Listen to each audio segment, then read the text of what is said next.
Hi friends, எல்லாருக்கும் வணக்கங்க. எல்லோரும் எப்படி இருக்கீங்க? நல்லா இருக்கீங்களா? என்ன நோட்டு, பேனா, நர்சரி ட்ரே எல்லாம் வச்சுருக்காங்களேன்னு பார்க்காதீங்க.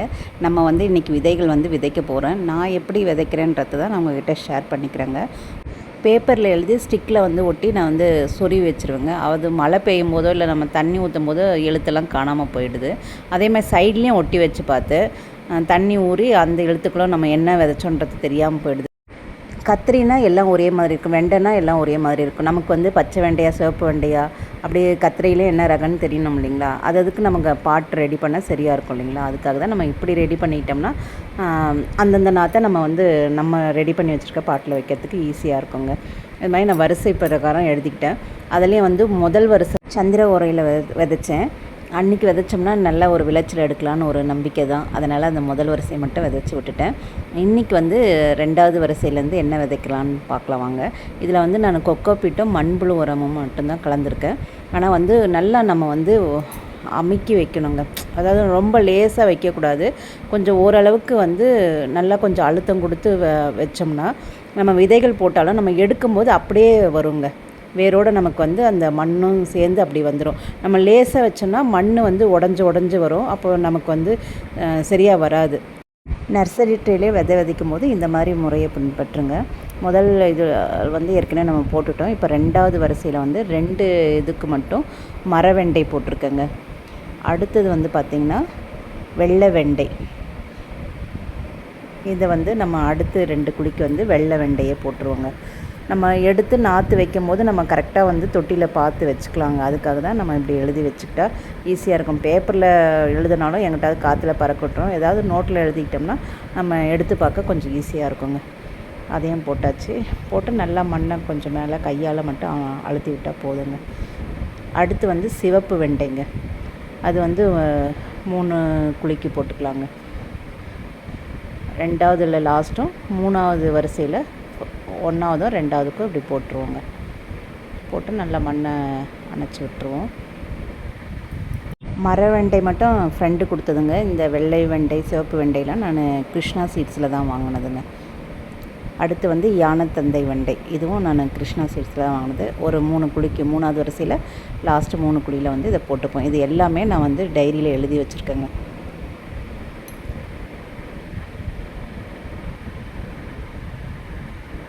நர்சரி ட்ரேயில் வெறும் மண்ணை மட்டும் போட்டு நிரப்பக்கூடாதுங்க. அப்போ மண் ரொம்ப இறுகிடும்.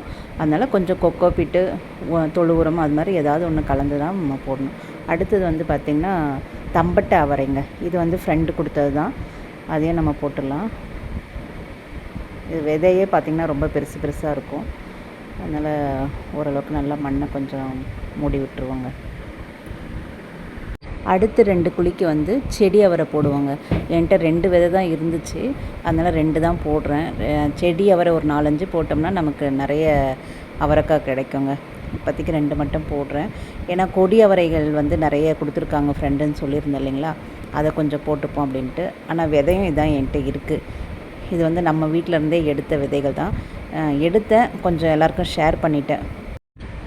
அடுத்த வரிசையில் பார்த்திங்கன்னா எல்லாமே நான் செடி பீன்ஸ் தாங்க போடுறேன். 5 விதையுமே செடி பீன்ஸ் தான் இருக்குது பாருங்கள். இது போட்டுருவோங்க. 5 செடியாவது வச்சா தான் ஓரளவுக்கு நமக்கு காய்கள் கிடைக்குங்க. எல்லாத்தையும் போட்டுருவோம். மண்ணை நல்லா மூடி விட்டுருவோங்க. இது முளைச்சி வரத்துக்குள்ளே நம்ம மண்கலவை ரெடி பண்ணிடணுங்க. நான் ஏற்கனவே பழைய பாட்டில் இருந்த மண்ணெல்லாம் கீழே கொட்டி நல்லா காய விட்டுருக்கேங்க. அது கூடவே நம்ம மீதி உரங்கள் எல்லாம் கலந்து மண்கலவை ரெடி பண்ணி நம்ம க்ரோ பேக்கில் போட்டு வச்சிட்டோம்னா இது முளைக்கவும் நம்ம விதைகள் போடவும் சரியாக இருக்குங்க. அடுத்து காசி தக்காளிங்க. இதுவும் ஃப்ரெண்டு கொடுத்தது. ஆந்திராவிலேருந்து ஒரு ஃப்ரெண்டு கொடுத்தது. இப்போ தான் நான் முதல்ல இந்த காசி தக்காளி விதைக்கிறேங்க. இதெல்லாம் ஒரு 4-5 விதைக்கு மேலேயே போட்டு விட்டோம்னா அப்படியே மொத்தமாக வரும் இல்லைங்களா? நம்ம அது 2 செடியாவோ 1 செடியாவோ நம்ம பிரித்து வச்சுக்கலாங்க. தக்காளி செடி, கத்திரி செடிலாம் நான் இப்படி தாங்க போட்டு விட்ருக்கேன். 2 குழியில் நாட்டு தக்காளி தாங்க போட்டிருக்கேன். இது கிருஷ்ணாவில் வாங்கினது தான். போட்டாச்சு. அதுக்கப்புறம் பார்த்திங்கன்னா ரெட் செரி தக்காளி. அதையும் 2 குழியில் போட்டுப்போங்க. லாஸ்ட் ஒன்றும் ஃபஸ்ட் ஒன்றும் போட்டுக்கலாங்க. இப்போ தக்காளியில் 3 வகைகள் போட்டுக்கோங்க. ரெட் செரி தக்காளி, நாட்டு தக்காளி, காசி தக்காளி. அடுத்து பார்த்திங்கன்னா கஸ்தூரி வெண்டை. இதுவும் ஆந்திராவில் இருக்கிற ஃப்ரெண்டு தாங்க கொடுத்தது. என்ன எல்லாம் ஃப்ரெண்டு கொடுத்ததுன்னே சொல்கிறீங்களேன்னு நினைக்காதீங்க. நம்ம ஒரு விதையை ஷேர் பண்ணால் அவங்க ஒரு விதையை வந்து நமக்கு ஷேர் பண்ணுவாங்க. நம்மகிட்ட இல்லாததை வந்து நம்ம வாங்கிக்கலாம், நம்மகிட்ட இருக்கிறத விதைகளை விதைக்கலாங்க. அடுத்து பார்த்திங்கன்னா எல்லாமே போட்டாச்சு, மூடி விட்டுருவோங்க. நல்லா மண்ணை போட்டு மூடிடும். கஸ்தூரி வெண்டை பார்த்திங்கன்னா ரொம்ப குட்டி குட்டியாக தாங்க இருக்குது. இதுவும் நான் ஃபஸ்ட் டைம் இப்போ தான் போடுறேன். ரொம்ப குட்டி குட்டியாக இருக்குது. நம்ம சாதா வெண்டையோ இந்த வெண்டை விதை சிறுசாக தாங்க இருக்குது. அடுத்து வந்து புடலை தாங்க. இது நம்ம வீட்டிலேருந்து எடுத்தது தான். நம்ம வீட்டில் செவத்தில் படர்ந்து போய் நல்லா காய் கொடுத்ததுங்க. அதோட விதைகள் தான். அடுத்து வந்து மிதிப்பாகல். இது வந்து மதுரையிலேருந்து ஒரு ஃப்ரெண்டு கொடுத்துருந்தாரு. அந்த மிதிப்பாகல் 3 வந்து புடலை விதையும் 2 வந்து மிதிப்பாகலும் போட்டுக்கலாங்க. மிதிப்பாகல் வந்து 2 விதையாக சேர்த்து போட்டுக்கலாம் அப்படின்ட்டு வச்சுருக்காங்க. அதையும் போட்டுப்போம். இது குட்டி குட்டியாக தான் இருக்குது. வந்தாலும் நம்ம செடியை வந்து பிரித்து வச்சுக்கலாங்க. மிதிப்பாகலும் ஃபஸ்ட் டைம் தாங்க போடுறேன். சாதா பாகல், வெள்ளை பாகல் போட்டிருக்கேன். மிதிப்பாகல் இப்போ தான் ஃபஸ்ட் டைம் போடுறேன்.